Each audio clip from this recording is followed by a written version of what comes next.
Y'all go.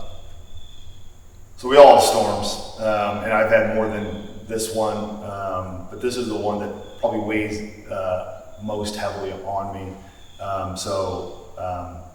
My son has epilepsy. He's 11 years old now, which obviously just means he has seizures. And he's only 11, but that was a storm that hit me, right? I'm a control guy, and part of that, luckily over time as I've matured, is the control I feel or think I have comes from God. And I know that, if I ground myself in Him, that He has control. And if He's my Father, then He's gonna kind of, go on my behalf, like we're all trying to do for our families. I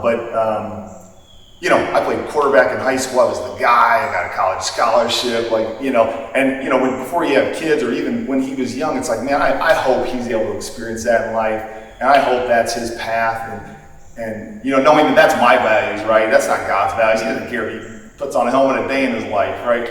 He's more worried about his heart,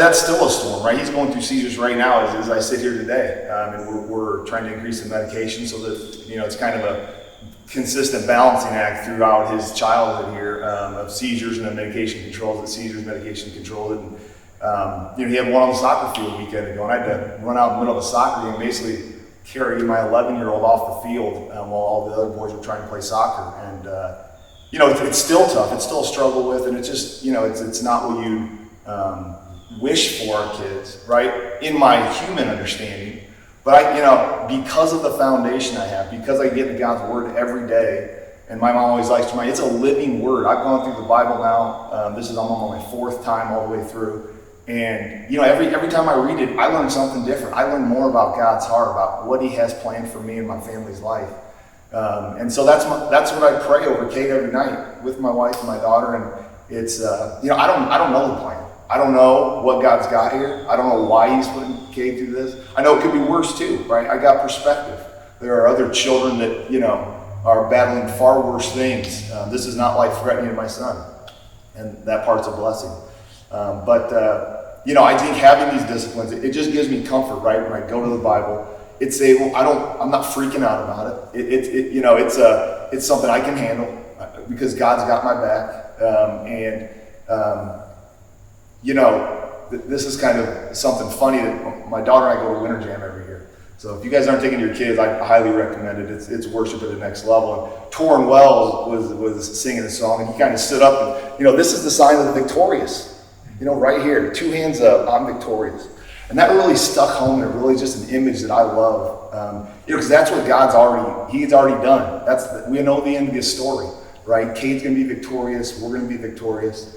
And, the daily disciplines God's helped me put in my life have just given me a foundation where it doesn't rock my world.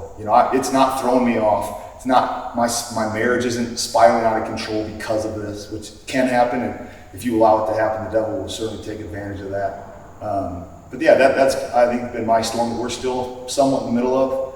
And it affects school. School's challenging when you're having seizures in the middle of class sometimes. I'm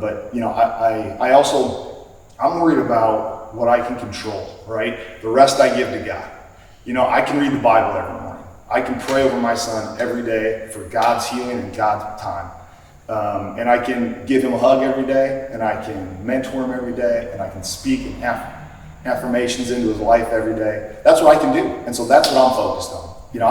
I'm not focused on, really anything else. I'm not focused on the other kid that he's playing next to and how great his life seems. We always think that kid has a challenge too, right? That father has challenges too. And, I'm just worried about what I can control, and I give the rest to God. And, that's the way the storm's going for me right now. And I love that. Worry about what you can control. Why worry about everything else, right? Man, Dave, I remember sitting next to you across the table from you when you brought that to us one time, when you first learned of that with Kate. I remember how hard that was on you in the moment, and especially early. There was just a lot of misunderstanding, just didn't understand what was going on and trying to figure that out. So to see you and hear the success that he's having, in spite of some of the struggles that are still there, man, I just love to hear that.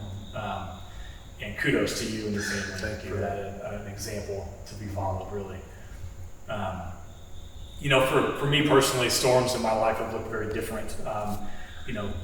We are a blessed family with two very healthy kids, and just who struggle with different things too. But like you said, but in our family has our own things. But I think for us, there were two big storms in our lives when they came that I really reflect now and think about what a solid foundation was laid for me by my parents.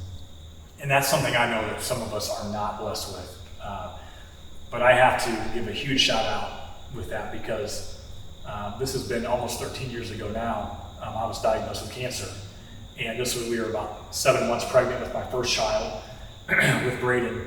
And I remember sitting in the doctor's office. We went into the doctor's office kind of already having an idea, just because of Google MD that's out there.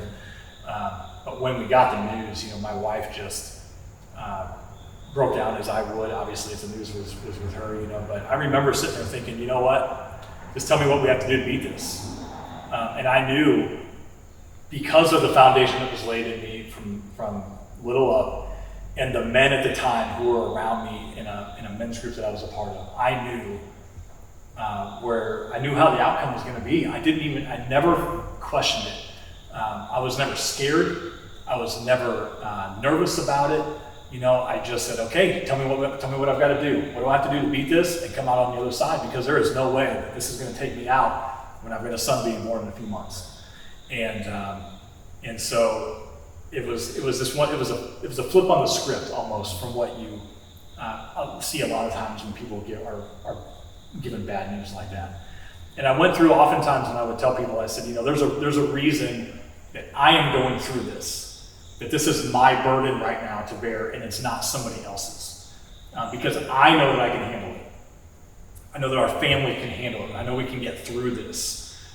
And somebody else may not have been able to do that, and so at the time, and I was part of, like I said, a men's group. We were meeting every week. It was daily disciplines in the Word. It was grounded in the Word. I knew whose I was. I knew what my identity was. It was hard. I'm not going to say the journey was easy for the 6 or 7 months that I went through all of that for my family, but we had a healthy baby boy on the day he was born. I was declared in remission, and God was just all over that, and that was a personal storm, and I think that was something where you talk about never quitting, never giving up, things like that. There were some things that were put in perspective for us that we had to really look back on and say, oh, is this really what we stand for or not? And it really drew our family together. It was really a blessing, that came out of the other side. So that's one example for me personally, professional. We all have kind of those storms professionally that maybe the unexpected come. And I think this is where, for me, there was a position I had for a couple of years, and I ended up quitting the position because it was detrimental.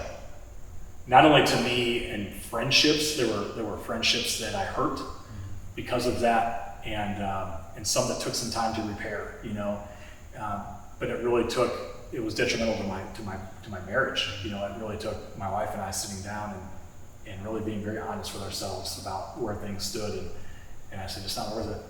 It's not worth the promotion or the title or whatever was there. And so that was something I did quit, and I would do it again, but I never stopped pursuing excellence and being elite in my field. It was never something that I stopped. I didn't quit being a great professional or a great educator, in the pursuit of that. But my family's number one, right? And my identity was in, I knew where we stood, and I knew what was most important, and I'd do it again. So there were times that, in that case, I needed to quit what I was doing and change course and do something different, because of both personal and professional reasons. Sure. I'll piggyback on that with one thing that came to mind as you were talking, with the quit versus give up mentality. I think we should, and I think it's perfectly fine. To your point, it can be constructive to quit tasks, but I'm not going to give up principles or ideas or identities, right? I mean, I want quit. You know, I need to quit porn to save my marriage because I'm a godly family man, right? And that's quitting and not giving up. That's fighting for my family and quitting a horrible, detrimental thing to my soul, my life, my family. So that's one. I can't. Last thing I quit my.